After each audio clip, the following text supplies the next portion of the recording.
आज हम एक ऐसी सच्ची घटना के बारे में बात करने वाले हैं जो रोंगटे खड़े कर देती है। ये कहानी हमें सचिन नाम के एक शख्स ने बताई है।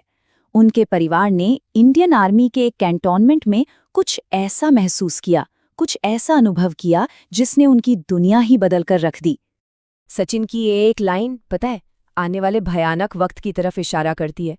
ये लाइन बताती है कि जो नॉर्मल सी जिंदगी वो जी रहे थे, वो बस एक तूफान से पहले की शांति थी।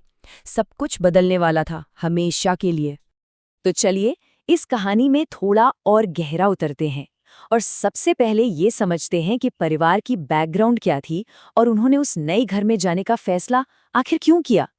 तो देखिए, ये टाइमलाइन बिल्कुल साफ बताती है कि परिवार के शिफ्ट होने की वजह कितनी अच्छी थी।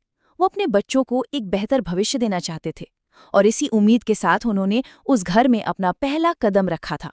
शुरुआत में सब कुछ ठीक था, बिल्कुल वैसा जैसा उन्होंने सोचा था, एकदम शांत और नॉर्मल। करीब करीब 1.5 महीने तक तो परिवार अपनी नई जिंदगी में पूरी तरह सेटल हो गया था। उन्हें इस बात का जरा भी अंदाजा नहीं था कि उन दीवारों के पीछे क्या पनप रहा था। अब यहाँ से कहानी में असल मोड़ आता है। जो गड़बड़ियां शुरू हुईं वो बहुत छोटी छोटी थीं, ऐसी घटनाएं जिन्हें कोई भी आसानी से नजरअंदाज कर दे। और देखिए, परिवार की सोचना बड़ी प्रैक्टिकल थी। जब हीटर में अचानक आग लग गई या पानी से करंट के झटके लगे, तो उन्होंने क्या सोचा? अरे, पुराना आर्मी क्वार्टर है, वायरिंग खराब होगी, दीवारों में नमी होगी, बस। मतलब उन्होंने किसी और तरफ, किसी अजीब चीज की तरफ सोचा तक नहीं। लेकिन ये जो हादसे थे वो धीरे धीरे रोज की बात बन गए।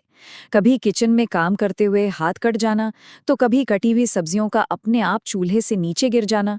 अब इन चीजों को सिर्फ एक इत्तेफाक मान के टालना बहुत मुश्किल होता जा रहा था। हालात ने एक बहुत ही भयानक मोड़ तब लिया जब गर्मियों की छुट्टियों में सचिन और उनका परिवार मामा के घर रहने आया, और बस यहीं से उन अनदेखी ताकतों का खेल और भी तेज हो गया। शाम का वक्त था, सारे बच्चे ठंडी हवा के लिए छत पर इकट्ठे हुए थे। माहौल बड़ा खुशनुमा था, सब खेल रहे थे। लेकिन ये शांति ज्यादा देर टिकने वाली नहीं थी। ये पहली बार था जब उस अनदेखी शक्ति ने सीधा सीधा किसी को चोट पहुंचाई थी। अनंत ने अपनी आंखों से देखा कि एक परछाई ने सुधांशु को धक्का दिया, और जैसे ही उसने अपने भाई को बचाने के लिए हाथ बढ़ाया, उसके हाथ पर एक गहरा कट लग गया, जबकि वहां आसपास कोई भी नुकीली चीज नहीं थी। छत वाली घटना का खौफ अभी परिवार के दिलों से गया भी नहीं था कि उसी रात घर के अंदर जो हुआ वो और भी ज्यादा डरावना था। आधी रात को विशाखा की चीख से सब जाग गए। उसने एक औरत को फंदे से लटकते हुए देखा था। घर वालों ने उससे समझाया कि यह बस एक बुरा सपना है, लेकिन विशाखा को पूरा यकीन था कि जो उसने देखा वो सपना नहीं, हकीकत थी। बात यहीं खत्म नहीं हुई। उसी रात घर में और भी अजीब चीजें हुईं।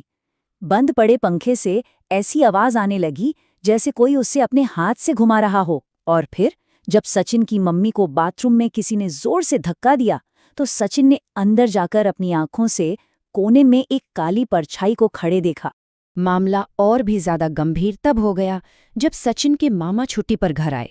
इस बार सामना किसी परछाई से नहीं, बल्कि सीधे उस अनदेखी शक्ति से होने वाला था। जरा सोच कर देखिए, रात का अंधेरा और अचानक से बत्ती गुल। मामा किचन में बिल्कुल अकेले हैं और तभी उन्हें अपने पीछे से पायल की छन छन सुनाई देती है। एक ऐसी आवाज जो धीरे धीरे उनकी तरफ बढ़ रही है। और जैसे ही मामा ने माचिस जलाई, जो उन्होंने देखा वो खौफनाक था। उनके ठीक सामने एक औरत खड़ी थी जिसका चेहरा ऐसा लग रहा था जैसे किसी ने बुरी तरह खरोंच दिया हो। ये इस बात का पक्का सबूत था कि उस घर में कोई बुरी आत्मा मौजूद थी। मामा अपनी पोस्ट पर वापस चले गए, लेकिन उनके जाने के ठीक 1 हफ्ते बाद उस परिवार का सबसे बुरा सपना सच हो गया। और ये घटना ये साफ साफ बताती है कि उस घर का साया कितना जानलेवा हो चुका था।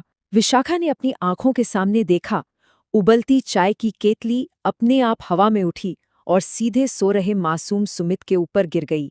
जब सुमित अस्पताल में भर्ती था, तब मामी से एक अजनबी बाबा मिले। उन्होंने एक बहुत ही अजीब और डरावनी चेतावनी दी। कहा, तुम्हारा बेटा सिर्फ 3 दिन का मेहमान है। और उस बाबा की भविष्यवाणी दुखद रूप से सच हो गई। ठीक 3 दिन बाद सुमित ने दम तोड़ दिया।